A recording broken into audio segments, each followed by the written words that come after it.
Hello, and welcome to the Follow the Moon Challenge. My name is Allison. I will be your host on this journey with the moon. Every day, there will be a video uploaded to YouTube that will help you connect to the moon energy and the zodiac sign that the moon is currently in for the day. This will help you get familiar with that energy and to see how you kind of react to it or respond to it or connect to it. Follow along in your moon journal, or just a regular journal will do, or the Just a Phase Moon Planner, and be sure that you're tracking your mood and your mood tracker for the month. Every video will list the moonrise time in Eastern Standard Time, and it will also list the meridian time, which is when the moon should be directly overhead in the sky, so that you can make a point to try to go outside and see if you can spot the moon and connect to its energy. I'm so excited to go down this moon rabbit hole with you. Thanks for following along on this journey. Be sure to like the video every day and make sure that you're subscribed with the notification bell so that you get notified every time we upload our new videos. Thanks for hanging out with me in Wonderland today. I hope you enjoy today's video.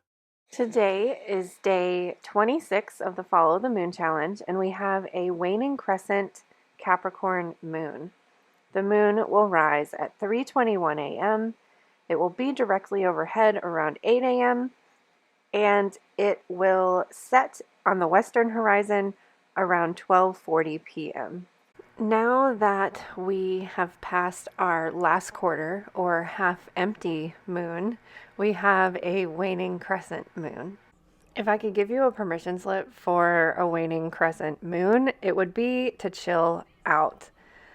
The moon, the light of the moon and the energy of the moon is going to continue to decrease, and the dark moon is for resting, rejuvenating, and allowing for that emptiness and darkness so that you can see the light. It's one of the things that's so beautiful about Capricorn season is that it always occurs on December 21st, which is the winter solstice. The winter solstice is the point of the Earth's orbit that is furthest away from the sun, and then it makes a returning journey back closer to the sun, which will bring us to the warmer parts of the year, like the summer solstice on the opposite end of the year. The winter solstice does signal that returning of the light, returning of the warmth, and Capricorn sees that light at the end of the tunnel, and that's, I believe, what motivates them to continue to strive to get through the rest of winter. In the book, The Astrological Guide to Self-Care by Constance Stellas, she says that Capricorn is one of the signs that has difficulty practicing self-care because they're constantly on the go and moving and trying to achieve something. So for Capricorn, she recommends to set self-care goals. That way, Capricorn is still striving to achieve something and checking and getting that satisfaction of checking it off their list when they've completed it. Aries is another sign that has trouble slowing down. The colors that we associate with Capricorn are the exact colors that you see here.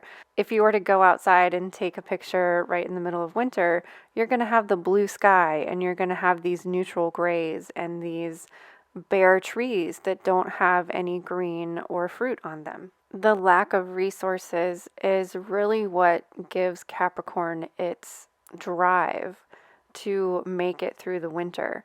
They're able to be creative and get to that end point or get to that light, which is the sun at the end of winter, without that many resources. We've gone through the celebrations during Capricorn season, so now we need to figure out how to get through the rest of winter months and still have food to eat and still have supplies to heat our home.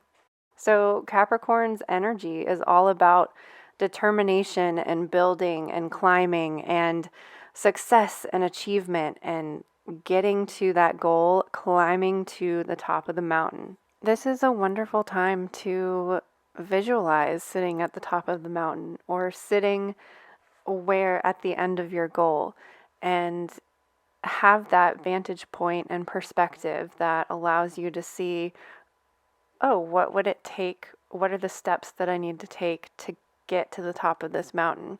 When you're at the top, visualize you're at the top. When you look down, what are the steps?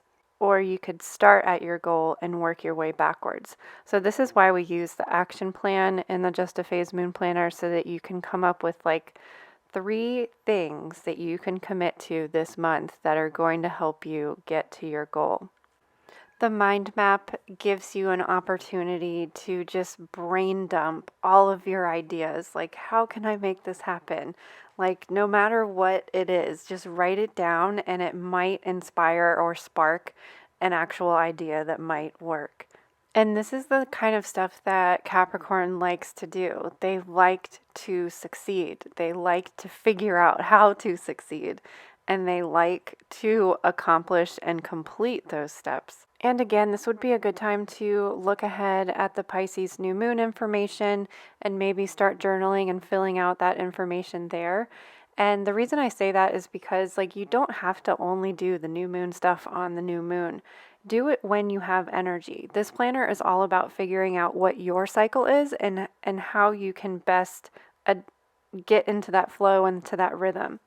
So for example, I reserve Capricorn days to do my bookkeeping, my taxes, the stupid stuff that you don't pay bills, like the stupid stuff that you don't like to do, but like needs to be done because you won't be successful unless you calculate those numbers. But because we have a waning crescent moon this month and I might be lacking energy at this time, I will still do things that will help that tap into that Capricorn energy. Like, I might just print out the reports that I need, or I might just calculate the things. That way, like, that stuff is ready and done for when I do have the energy. I can just pick it up and complete that task when I have the mental capacity to do so. So make sure you're tracking in your mood trackers. How does this energy make you feel? And how does this Earth energy of Capricorn feel compared to the Taurus energy that we've already experienced, and the Virgo energy that we've also experienced this moon cycle? I highly recommend using this Capricorn energy to do the mundane tasks that you need to do, those last minute tying up the loose ends while we're still in this waning crescent moon and while we're still in this Capricorn energy. Today and tomorrow, and then we will move into Aquarius, which is an air element, so it's still going to help you get things done. But really, when we move into Pisces, what I'm warning you to do or encouraging you to do is to get your mundane tasks done now while we're in Capricorn or Aquarius before we hit Pisces in the next 3 days, because a Pisces new moon is going to dive deep. It's going to have you feeling emotional, dreamy, spacey, and so you want to get those taxes done today or tomorrow and during Aquarius if you have to. But just a fair warning, from one space cadet to another, or one moon pirate to another, you want to get your mundane tasks done within the next few days. So your Capricorn permission slip is to just keep climbing. Do those little mundane tasks that will help you on your journey. Or, because Capricorn is technically the sea goat, just keep swimming. Whatever you do, whether you keep climbing or keep swimming, we'll see you here tomorrow for some more Capricorn energy and void of course energy into Aquarius.